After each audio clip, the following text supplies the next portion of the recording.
What if someone tells you something bad in English, and suddenly your mind goes blank? You want to sound kind, you want to sound natural, you want to show that you care, but all you can think of is, oh, and then the moment feels awkward, because sometimes English is not only about speaking, sometimes it is about responding. Knowing what to say when someone says, "My day has been awful, I lost my phone, my plans got canceled, I failed the exam, I'm really stressed." Those are very real moments, and if your English reaction is too small, too cold, or too fast, the conversation can feel strange. So today, we are going to make that easier.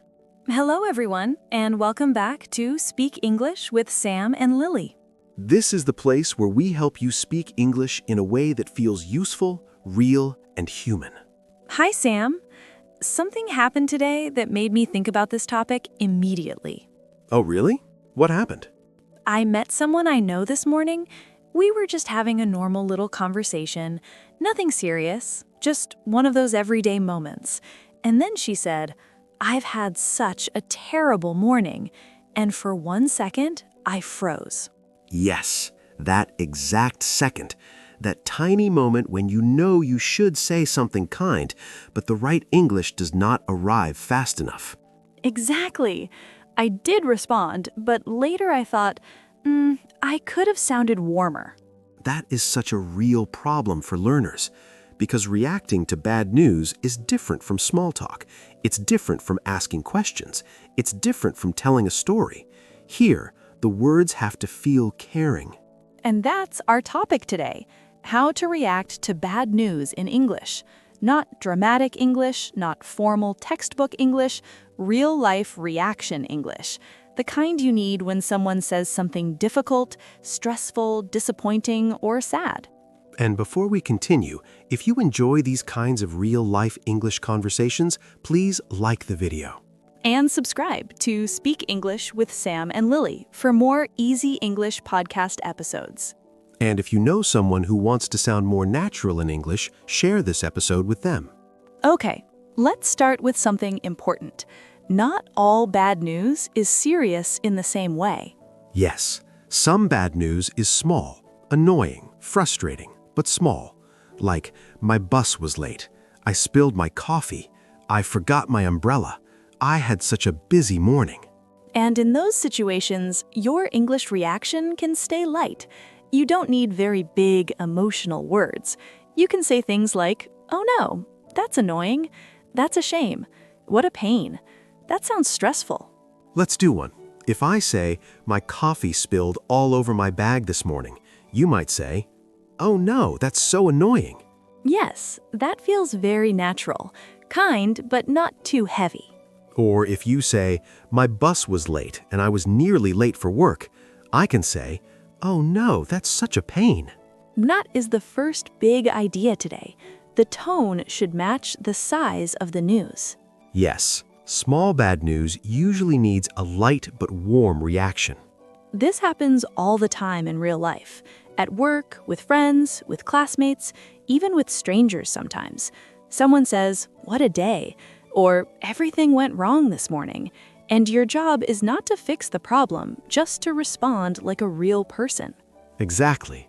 Good reaction English is often simple human English. Now let's move one step higher. Medium bad news. The kind that feels more serious than "my coffee spilled," but not deeply tragic. Things like, "My weekend plans got canceled," "I failed the exam," "I had an argument with someone," "I'm really stressed lately," "I'm not feeling very well." Here, your English reaction usually becomes a little softer and a little more caring. You can say, "Oh no, I'm sorry to hear that. That sounds really difficult. That's really disappointing. I'm sorry, that must be hard. That sounds tough." Let's imagine I say, "My weekend trip got canceled at the last minute." A good reaction could be, "Oh no, that's really disappointing." Yes, that feels much better than something flat like "okay." Yes, okay may be grammatically fine, but emotionally it is very weak. That is another big lesson here. Some English responses are correct, but not emotionally right. If I say, I failed my driving test, I might respond with, oh no, I'm really sorry to hear that, or that's such a shame.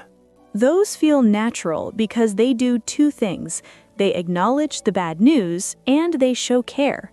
Now, let's talk about one of the most important rules in this whole topic. React first, ask second. Yes, this matters so much.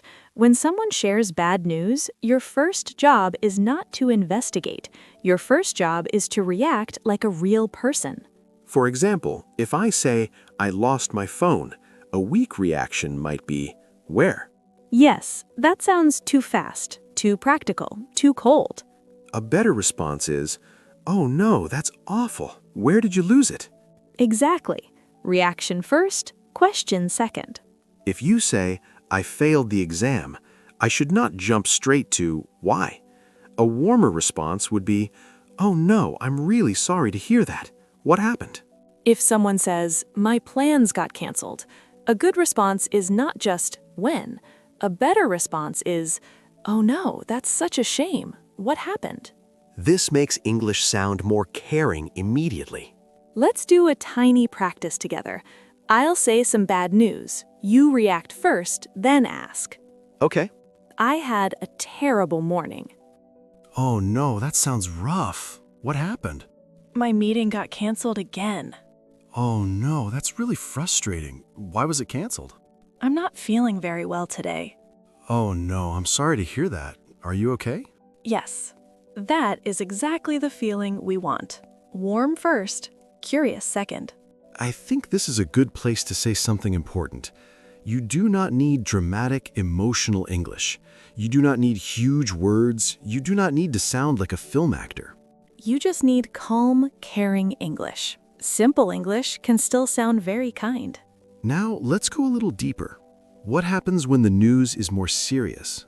Yes, because some bad news needs softer English, slower English, more careful English. For example, someone says they are sick, or they had bad family news, or they lost a job, or they're deeply upset. Now your English should become more gentle. Phrases like, I'm so sorry to hear that. That must be really hard. I'm really sorry. I hope things get better soon. Are you okay?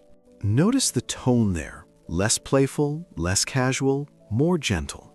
If someone says, I've been really unwell this week, a good response might be, oh no, I'm so sorry to hear that.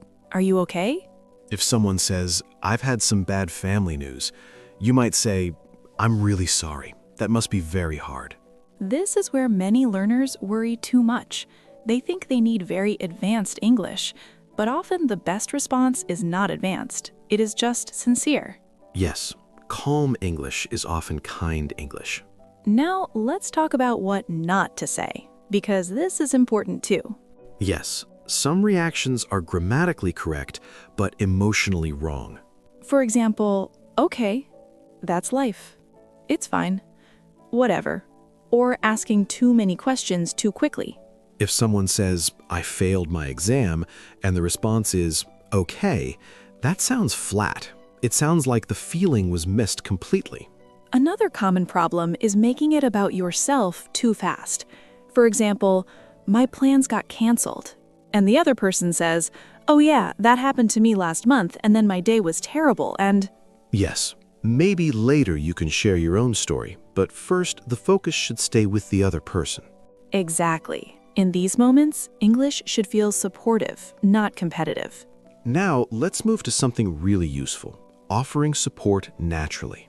Yes, sometimes a good reaction can gently move into support. Not always, but sometimes. Simple phrases like, is there anything I can do? I hope tomorrow is better. Let me know if you need anything. I hope it works out. That sounds really hard. If a friend says, I've had a really stressful week, you can say, oh no, that sounds really hard. I hope the weekend is better. If a classmate says, I've been sick all week, you can respond with, oh no, I'm sorry to hear that. I hope you feel better soon.